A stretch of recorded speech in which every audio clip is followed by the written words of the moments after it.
தனுசு ராசிக்காரங்களுக்கு எடுத்தவனா நான் சொல்லக்கூடிய ஒரே அட்வைஸ் என்ன அப்படின்னா, தனுசு ராசிக்காரங்க யாராக இருந்தாலும் சரி, கடன் மட்டும் கொடுத்துறாதீங்க. சனிக்கிழமை நீங்கள் கடன் வாங்கிடுறீங்கன்னு வச்சுக்கோங்க, சனி பெருக்கிட்டே தான் போகும். வாங்கின கடனை அடைக்கிறதும் உங்களுக்கு கொஞ்சம் சிரமம்தான். கொடுத்த கடன் என்னைக்குமே வாரா கடன். ரெட்ரோ ஆன்மீக நேயர்களுக்கு எனது வணக்கங்கள். இன்னைக்கு நம்ம பார்க்க போகிற விஷயம் என்ன அப்படின்னா, வாழ்க்கையில் யாருக்கு தான் கடன் இல்லை இல்லையா? எல்லாத்துக்கும் பணம் சம்பாதிக்கணும். அட் த சேம் டைம் எப்படி சம்பாதிக்கிறது? இப்போ இருக்க காலகட்டங்களில் கடன் வாங்காமல் எதுவுமே எங்களால் பண்ண முடியலையே அப்படிங்கிற கேள்வி அம்பானிக்கு கூட உண்டு, எல்லாத்துக்குமே உண்டு இந்த கேள்வி. அப்படி இருக்கப்போ இந்த 12 ராசிகளுக்கும் அவங்க கடந்து வரக்கூடிய அந்த வாழ்க்கை பாதைன்னு வரப்போ அட் எனி காஸ்ட் ஏதோ ஒரு சுச்சுவேஷனில் கடன் வாங்கக்கூடிய ஒரு அமைப்பு அப்படிங்கிறது வந்துடும். அப்படி பார்க்குறப்போ நான் ஜோதிடம் பார்த்ததுல இருந்த என்னுடைய அனுபவத்தில் ஒவ்வொரு ராசிக்காரங்க என்னென்ன மாதிரியான ஒரு விஷயத்துக்கு காரணமாக அவங்க கடன் வாங்கினாங்க, எப்படி அவங்க அதிலிருந்து மீண்டாங்க அப்படிங்கிறத வச்சு நான் இந்த 12 ராசிகளுக்கு எப்படி அப்படிங்கிறத உங்களுக்கு சொல்கிறேன். என்ன தெய்வத்தை வழிபாடு பண்ணணும், எப்படி அந்த கடன்கிற விஷயத்துலேருந்து எப்படி வெளியே வரணும் அப்படிங்கிறத பற்றி நம்ம இங்கே பார்ப்போம். தனுசு ராசிக்காரங்க எப்படி கடன் படுவாங்க அப்படின்னு பார்க்குறப்போ, இவங்க அவ்வளோ சீக்கிரம் தனுசு ராசிக்காரங்களுக்கு கடன் வாங்கிறது பிடிக்காது, ஆனால் கொடுக்கறதுனா ரொம்ப பிடிக்கும். தனுசு ராசிக்காரங்களுக்கு எடுத்தவனா நான் சொல்லக்கூடிய ஒரே அட்வைஸ் என்ன அப்படின்னா, தனுசு ராசிக்காரங்க யாராக இருந்தாலும் சரி, கடன் மட்டும் கொடுத்துறாதீங்க. வாங்கின கடனை அடைக்கிறதும் உங்களுக்கு கொஞ்சம் சிரமம்தான்.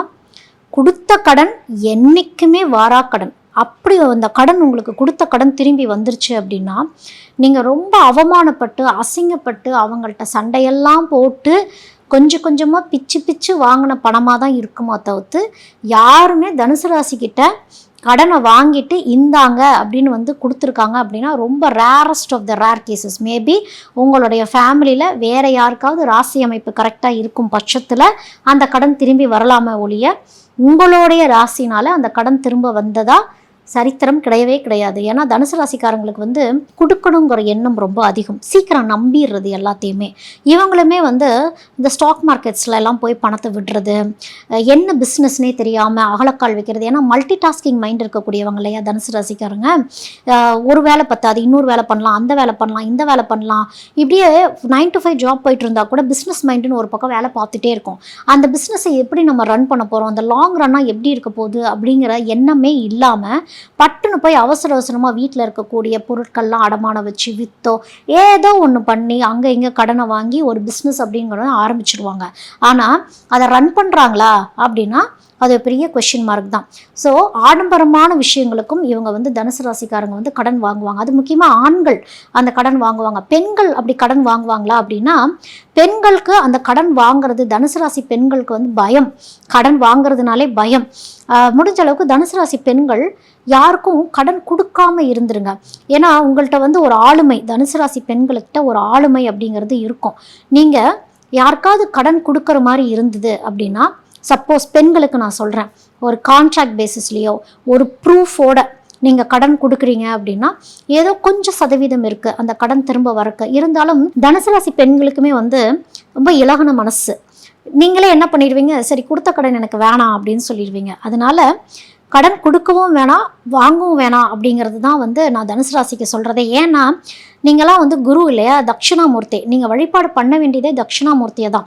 தட்சிணாமூர்த்திக்கு தூரப்பார்வை தான், அதாவது அவருக்கு கருணை கிடையாது. தட்சிணாமூர்த்திகிட்ட போய் நீங்கள் உங்களுடைய கஷ்டங்கள்லாம் சொல்லிலாம் வழிபாடு பண்ண முடியாது. ஆனால் தட்சிணாமூர்த்தி தான் தனுசுக்கான உகந்த தெய்வமே அவர் தான். கணக்கு வழக்கில் தனுசு ராசி மிக மிக கவனமாக இருக்கணும். கணக்கு வழக்கு சரியாக இல்லை அப்படின்னா நிராயுதபாணி பெரும்பாலான தனுசு ராசிக்காரர்கள் ஆயிடுவாங்க. தனுசு ராசிக்காரங்க எனக்கு நிறைய கிளைண்ட்ஸ் தனுசு ராசி தான். அதிக லெவலில் செல்வ செழிப்பாக இருந்து, அவ்வளோ நாலேஜபிளாக இருந்து, அவ்வளோ பிஸ்னஸ்லாம் பண்ணி, இப்படி ஒரு தாட் ப்ராசஸில் இப்படிலாம் பிஸ்னஸ் பண்ணிங்களா, சரி என்ன தான் நீங்கள் சேர்த்து வச்சிங்க அப்படின்னா, எத்தனை நான் இழந்தேன்னு கேளுங்க, எவ்வளோ நான் கடன் பட்டிருக்கேன்னு கேளுங்க, இப்போ இந்த கடனை கட்டுறதுக்காக நான் என்னென்னலாம் விற்க போகிறேங்கிறத கேளுங்க அப்படிம்பாங்க. விற்று கடன் வாங்கிட்டீங்க அப்படின்னா உங்கள் வீட்டுக்குள்ளே இருக்க செழிப்புங்கிறது போக ஆரம்பிச்சிடும். அதே மாதிரி ஒரு முக்கியமான அட்வைஸ் இன்னும் தனுசு ராசிக்கு என்ன சொல்லணும்னா, நீங்கள் குரு இல்லையா, தங்கம் எக்காரணத்தை கொண்டும் தனுசு ராசிக்காரங்க தங்கத்தை அடமானமே வச்சிடவே கூடாது. ஆனால் விதி என்ன பண்ணும் அப்படின்னா தனுசு ராசியை தங்கத்தை தான் அடமானம் வைக்கும். அப்படி தங்கத்தை வேற வழியே இல்லை, நான் அடமானம் வச்சுட்டேன் அப்படின்னா அந்த அடமானம் வச்ச காசுல உடனே ஒரு வெள்ளியை வாங்கி நீங்கள் வீட்டில் வைக்கணும். முடிஞ்ச அளவுக்கு எவ்வளோ ஹெவியாக வாங்கி வைக்க முடியுமோ அந்த வெள்ளியை வாங்கி வீட்டில் கொண்டு வந்து வச்சு இழந்த செல்வத்தை நான் திரும்ப பெறணும்னு வேண்டுதலே அந்த வெள்ளி கிட்ட தான் நீங்கள் வைக்கணும். அந்த வெள்ளி ஸ்ட்ராங்காக இருக்கணும். வெள்ளியும் போய் அடமானம் வச்சிடக்கூடாது. இந்த தங்கம் வெள்ளி அடமானம் வைக்கிறீங்க, தங்கம் வெள்ளியை உங்ககிட்ட இருந்து நீங்கள் விற்கிறீங்க அப்படின்னாலே உங்ககிட்ட இருந்து செழிப்பு போக ஆரம்பிச்சிருச்சுன்னு அர்த்தம். சரி, நாங்கள் கடன் பட்டுட்டோம், என்ன பண்ணுறது அப்படின்னா மஞ்சள் எதுவாக இருந்தாலும் மஞ்சள் நிறங்களில் கொடுத்து வழிபாடு பண்ணணும். குரு ஸ்தலங்களுக்கு போகிறது, உங்களுக்குன்னு சில குருமார்கள் இருப்பாங்க இல்லையா, ஃபார் எக்ஸாம்பிள் சாய்பாபா இருக்கிறாரு அப்படின்னு வச்சுக்கோங்களேன். எதுவாக இருந்தாலும் மஞ்சள் கலரில் கொடுத்து வழிபாடு பண்ணுறது. தட்சிணாமூர்த்திக்கு போகிறீங்களா, சந்தனம் கொடுத்து வழிபாடு பண்ணுறது.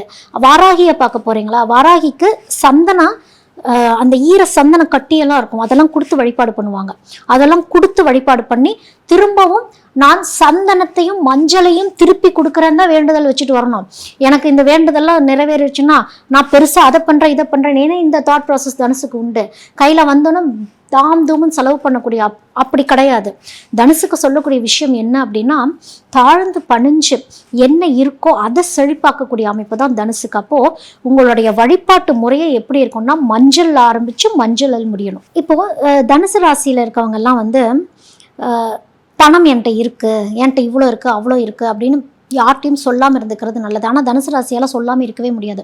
வாலண்டியராக போய் ஃப்ரெண்ட்ஸுக்கு ஹெல்ப் பண்ணுறது, ரிலேட்டிவ்ஸ்க்கு பணத்தை தூக்கி கொடுக்கறது, இதெல்லாம் கொடுக்க என்னாகும் தெரியுமா? தனுசு ராசிக்கு யாருமே உதவிக்கு வரவே மாட்டாங்க. தனுசு ராசிக்கு ஹெல்ப் பண்ணுறக்கு, அதாவது கடவுள் ஏதோ ஒரு வகையில் லாஸ்ட் மினிட்ல தனுசு ராசிக்கு பணம் ஏதோ ஒரு வகையில் சேர்ந்துடும்னு வச்சுக்கோங்க. ஆனால் பல இழப்புகள் நடந்து தான் அந்த பணம் சேரும். அந்த பணம் சேர்றதுக்கு ஒரு பெரிய ஒரு தொகையவே அவங்க செலவு பண்ணியிருந்திருப்பாங்க. ஏதாவது ஒரு நல்ல ஒரு வேல்யூபிளான ஒரு பொருளை விற்கிறது அந்த மாதிரி.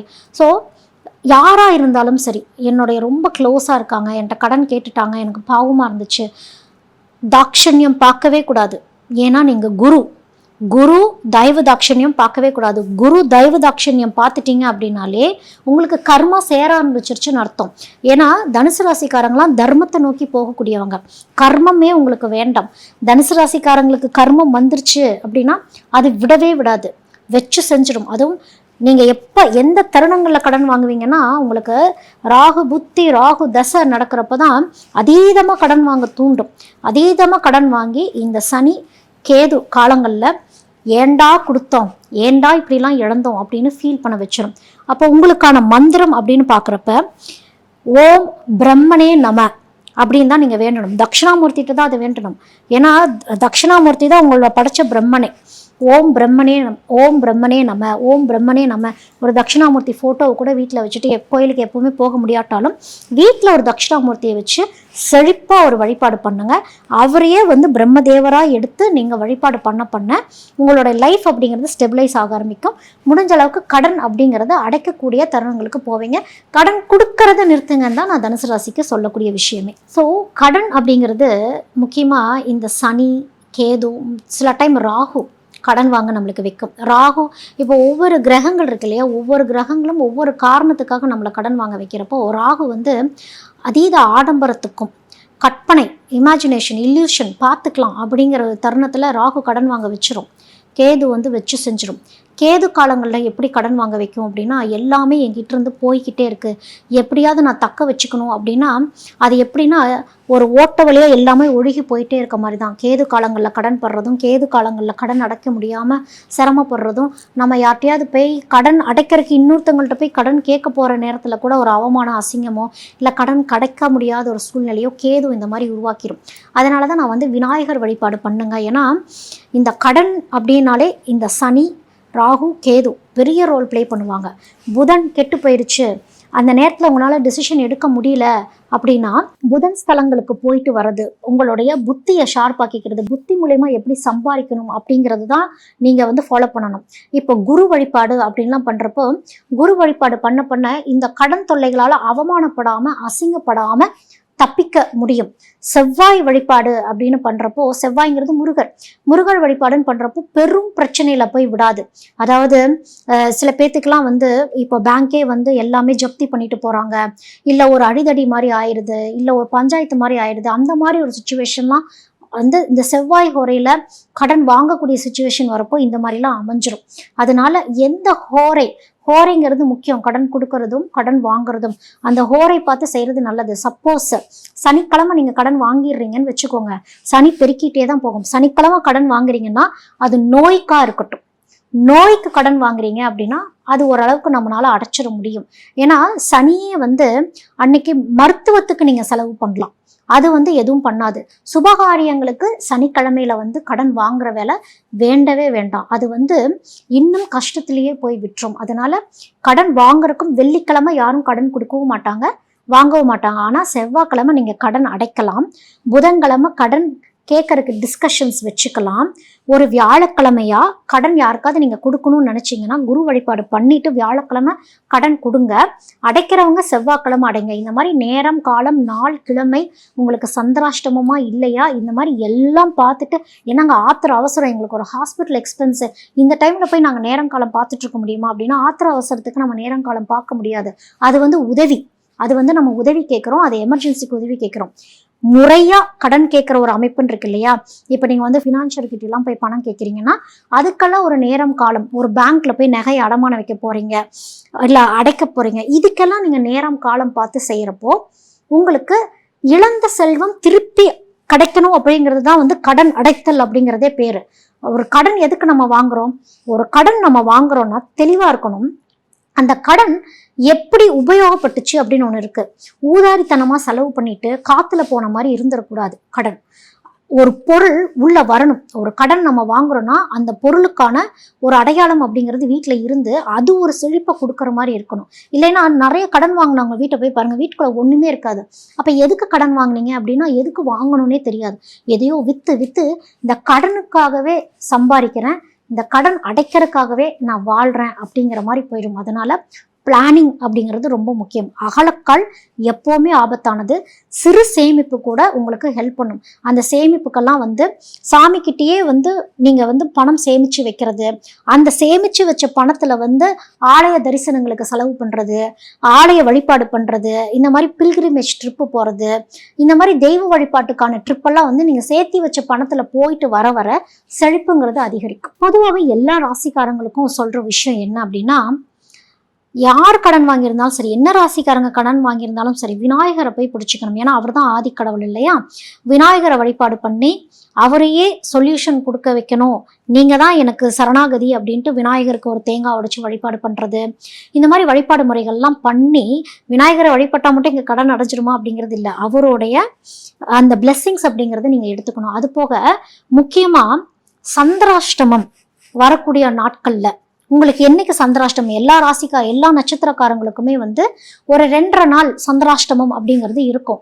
உங்களுடைய சந்திராஷ்ட காலங்கள்ல எதுவுமே பண்ணாம, அதாவது எதுவும் பண்ணாமங்கிறது முடிவுகள் எடுக்காம, கடன் வாங்கணுங்கிற எண்ணம் இல்லாம, சந்திராஷ்டம் அன்னைக்கு கடனை அடைக்கவும் வேணாம், கடனை கொடுக்கவும் வேணாம், வாங்க போகவும் வேண்டாம், அந்த நேரத்துல முடிவும் எடுக்க வேண்டாம். சந்திராஷ்டம காலங்கள்ல கடன் வாங்கினாலோ கடன் கொடுத்தாலோ கடன் அடைப்பது மிகவும் கடினம். ரொம்ப கஷ்டத்துல போயிடுவீங்க. சந்திராஷ்டம் தெரியாம நாங்க சந்திராஷ்டமத்துல கடன் வாங்கிட்டோம், எங்களுக்கு தெரியலையே, அன்னைக்கு எங்க நட்சத்திரம் விதி அப்படிதான் பண்ணும். அன்னைக்கு நீங்க கடன் வாங்க போற நேரத்துல சப்போஸ் ஒரு லோன் அப்ளை பண்ணிருக்கீங்க, எனக்கு அன்னைக்கு போய் நான் பேங்க்குக்கு போகணும், அன்னைக்கு உங்களுக்கு சந்திராஷ்டம் போகாதீங்க. அலைச்சல் ஜாஸ்தியா இருக்கும், அந்த கடனை அடைக்கவே முடியாது. சரி இன்னைக்கு நான் லோன் அடைக்க போற நாள், இன்னைக்கு எனக்கு சந்திராஷ்டமம், போகாதீங்க. திரும்ப அங்கேயும் ஏதாவது ஒரு அலைச்சலோ இல்ல ஏதாவது ஒரு எக்ஸ்ட்ரா இன்ட்ரெஸ்டோ இல்ல கட்ட முடியாம போற சூழ்நிலையோ இல்ல மீண்டும் கடன் வாங்கக்கூடிய சூழ்நிலை ஏதோ ஒண்ணு சந்திராஷ்டமம் நம்மளுக்கு பண்ணி விட்டுரும். அதனால முடிஞ்ச அளவுக்கு சந்திராஷ்டம காலங்கள்ல அமைதியா இருந்துக்கிறது நல்லது, தெய்வ வழிபாடோடு இருந்துக்கிறது நல்லது. எதற்காக கடன் வாங்குறோம், வீண ஆடம்பரத்துக்கு வாங்குறோமா, கால்குலேட்டிவா இருந்து சிக்கனமா இருக்க பழகிக்கிட்டீங்க அப்படின்னாலே யாருமே கடன் படணும் அப்படிங்கிறது கிடையாது. கடவுள் நம்மளுக்கு எல்லாத்துக்குமே யார் யாருக்கு எப்படி எப்படி படியளந்து கொடுக்கணுமோ அப்படி கொடுத்துக்கிட்டே தான் இருப்பார். ஆசைப்படப்படதான் கடனுக்குள்ள போய் நம்ம விடுவோம். ஆசை ஆபத்து அப்படின்னு சொல்லி நான் இந்த வீடியோவை முடிச்சுக்கிறேன்.